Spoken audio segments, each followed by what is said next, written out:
जय श्री कृष्ण।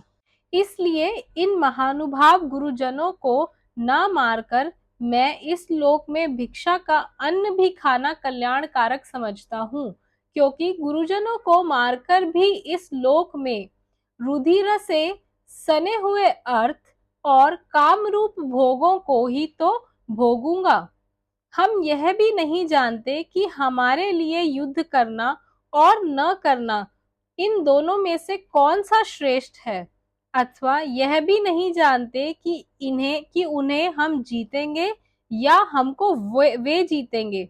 और जिनको मारकर हम जीना भी नहीं चाहते, वे ही हमारे आत्मीय धृतराष्ट्र के पुत्र हमारे मुकाबले में खड़े हैं। इसलिए कायरता रूप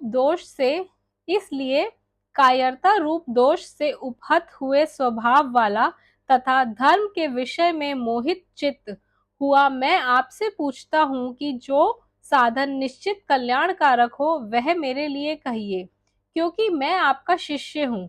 इसलिए आपकी शरण हुए मुझको शिक्षा दीजिए, क्योंकि भूमि में निष्कंटक धन धान्य संपन्न राज्यों को और देवताओं के स्वामी पने को प्राप्त होकर भी मैं उस उपाय को नहीं देखता हूँ जो मेरी इंद्रियों के सुखाने वाले शोक को दूर कर सके।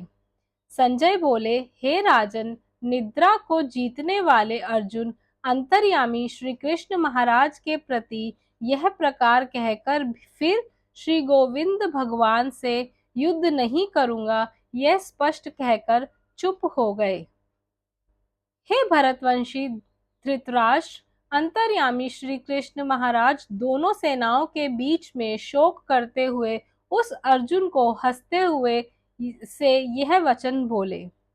श्री भगवान बोले, हे अर्जुन, तू ना शोक करने योग्य मनुष्यों के लिए शोक करता है और पंडितों के से वचनों को कहता है, परंतु जिनके प्राण चले गए हैं उनके लिए और जिनके प्राण नहीं गए हैं उनके लिए भी पंडित जन शोक नहीं करते। न तो ऐसा ही है कि मैं किसी काल में नहीं था, तू नहीं था, या अथवा ये राजा लोग नहीं थे, और न ऐसा ही है कि इससे आगे हम सब नहीं रहेंगे। जैसे जीव आत्मा की इस देह में बालकपन, जवानी और वृद्धावस्था होती है, वैसे ही अन्य शरीर की प्राप्ति होती है। उस विषय में धीर पुरुष मोहित नहीं होता। हे कुंती पुत्र, सर्दी, गर्मी और सुख दुख को देने वाले इंद्रिय और विषयों के संयोग तो उत्पत्ति विनाशशील और अनित्य है। इसलिए हे भारत, उनको तू सहन कर, क्योंकि हे पुरुष श्रेष्ठ, दुख सुख को समान समझने वाले जिस धीर पुरुष को ये इंद्रिय और विषयों के संयोग व्याकुल नहीं करते, वह मोक्ष के योग्य ही होता है। जय श्री कृष्ण।